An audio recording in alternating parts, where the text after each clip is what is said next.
हाय hello नमस्कार, welcome back to my YouTube channel. आपण बनवणार आहोत शेवगा हंडी. शेवगा हंडी बनवायला खूप सोपे आहे. तुम्ही माझ्या पद्धतीत बनवली तर खरंच खूप छान बनवता येईल तुम्हाला. चला तर आपण शेवगा हंडीला सुरू करूयात. पारंपरिक पद्धतीने ही भाजी कशी बनवतात ते मी तुम्हाला दाखवणार आहे संपूर्ण टिप्ससोबत. शेवग्याच्या शेंगा घेत असताना जास्त जाड पण नाही घ्यायच्या आणि बारीक पण नाही घ्यायच्या, अशा मीडियम साईजच्या घ्यायच्या, जेणेकरून त्या खायला खूप गोड लागतात. आपण शेवगाच्या शेंगा कापून घेतल्या आहेत आणि ते स्वच्छ पाण्यामध्ये धुवून घेणार आहोत. 1-2 पाण्यामध्ये ते स्वच्छ पाण्याने धुवून घ्यायचे, जेणेकरून त्याच्यातली जी घाण असते ती निघून जाते. शेवग्याच्या शेंगा आपल्या शरीरासाठी खूप चांगल्या असतात, त्या सर्वांनी खायला पाहिजे. आपण आता इथे शेवग्याच्या शेंगा धुवून घेतल्या आहेत आणि त्या एका प्लेटीत काढून घेणार आहोत. तुम्ही हा व्हिडिओ संपूर्ण बघा, जेणेकरून तुम्हाला प्रत्येक गोष्ट समजेल. कुठेही स्किप करू नका.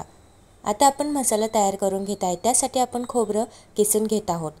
खोबरं छान किसून झालं की त्यानंतर एक छोटा टमाटा घ्यायचा. टमाटा असं चॉप करून घ्यायचा. त्यानंतर एक कांदा घ्यायचा. कांदा असं चॉप करून घ्यायचा. कांदा आणि टमॅटो चॉप करून झालं की त्यानंतर थोडीशी कोथिंबीर पण कापून घ्यायची. मसाला बनवण्यासाठी आपल्याला लागणार आहेत कांदे, तेजपत्ता, कोथिंबीर, अद्रक, हिरवी मिरची, लसूण, टमॅटो, खोबरं. आपण शेवगा हंडी ह्या मातीच्या कढईमध्ये बनवणार आहोत. यामध्ये बनवलं ना खरंच खूप चविष्ट लागते. तुम्ही नक्की एकदा ट्राय करून बघा. तेलामध्ये आपण शेवगा फ्राय करून घेणार आहोत. शेवगा छान फ्राय झाला की त्यामध्ये मीठ आणि हळद टाकून घ्यायचे. कधीच शेवगा पाण्यामध्ये नाही टाकायचा, डायरेक्ट तेलामध्ये फ्राय करायचं आणि त्यानंतर त्यामध्ये पाणी ॲड करायचं, जेणेकरून त्याची चव खूप छान येते भाजीला.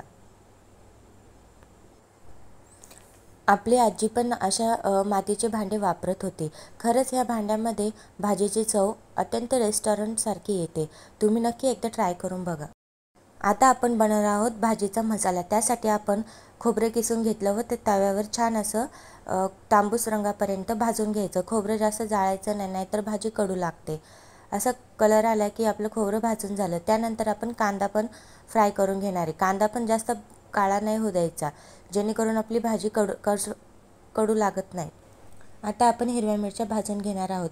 तुम्ही हिरव्या मिरच्याऐवजी लाल मिरच्या पण वापरू शकतात, पण मला हिरव्या मिरच्या आवडतात, त्यामुळे मी हिरव्या मिरच्या घेतल्या आहेत. हिरव्या मिरच्या अशा फ्राय झाल्या की त्यामध्ये चॉप केलेला टमॅटो पण भाजून घ्यायचा हलकासा. टमॅटो छान हलकासा भाजून घेतल्यानंतर त्याची चव देखील भाजीला खूप छान उतरते.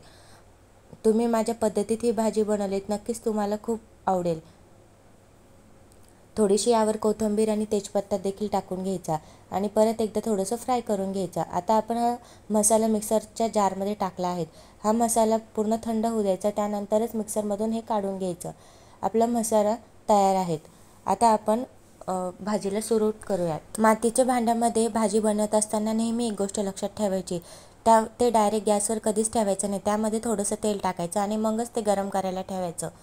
यामध्ये आता आपण लसूण आणि अद्रकची पेस्ट टाकून घेतली आहेत. अद्रक लसूणची पेस्ट छान अशी फ्राय होऊ द्यायची. त्याचा सुगंध पण भाजीला खूप छान उतरतो. आता यामध्ये आपण 2 तेजपत्ताचे पाने टाकले आहोत. आता यामध्ये आपण जो मसाला काढून घेतला होता तो आपण टाकून घेतला आहे. मसाला हा तेलामध्ये छान असा फ्राय होऊ द्यायचा.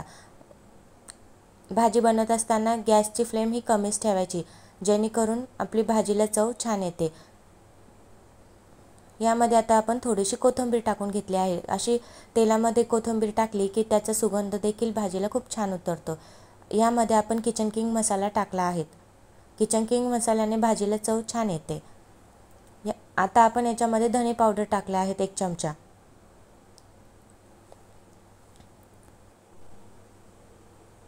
आता यामध्ये आपण थोडंसं गरम मसाला टाकून घेणार आहोत. थोडीशी आता हळद टाकायची. हा मसाला छान तेल सुटेपर्यंत परतून घ्यायचा. एक गोष्ट नेहमी लक्षात ठेवायची, मसाल्याला असं तेल सुटल्यानंतरच त्यामध्ये आपण पाणी ॲड करायचं. यामुळे आपल्या भाजीला चव पण छान येते आणि तरी पण खूप मस्त येते. भाजी बनवत असताना एक गोष्ट कायम लक्षात ठेवायची, गरम पाण्याचा वापर आपण भाजीला करायचा. त्यामुळे देखील आपली भाजीची चव खूप छान येते. आता आपण यामध्ये उकळून घेतलेले शेंगा टाकून घेणार आहोत. वरतून असं मीठ टाकायचं. भाजी बनवण्याच्या शेवटी मीठ ॲड करायचं, जेणेकरून आपल्याला मिठाचा अंदाज कळतो. आता आपण भाजी छान अशी उकळून घ्यायची आहे मंद आचेवर. यामध्ये आपण बारीक चिरलेली कोथिंबीर टाकून घेणार आहोत. कोथिंबीर अशी वरतून टाकायची, जेणेकरून आपल्या भाजीला चव छान येते आणि सुगंध देखील खूप मस्त येतो. आता आपण ही भाजी 10 मिनिटं झाकण ठेवून उकळून घेणार आहोत वाफेवर. तुम्हाला माझी रेसिपी आवडल्यास असल्यास प्लीज आपल्या चॅनलला लाईक, कमेंट आणि सबस्क्राईब करायला विसरू नका. तुम्ही देखील अशा मातीच्या हंडीमध्ये शेवग्याची भाजी करून बघा. खरंच खायला खूप छान लागते. तुम्हाला माझी रेसिपी आवडली असल्यास प्लीज आपल्या चॅनलला सबस्क्राईब करा. Thank you for watching. अशाच नवनवीन रेसिपीसोबत आपण पुन्हा भेटू. ही शेवग्याची भाजी आपण भातासोबत, चपातीसोबत, भाकरीसोबत, ज्वारीच्या भाकरीसोबत कशासोबतसुद्धा खाऊ शकतात. भेटूया आपण नेक्स्ट रेसिपीमध्ये.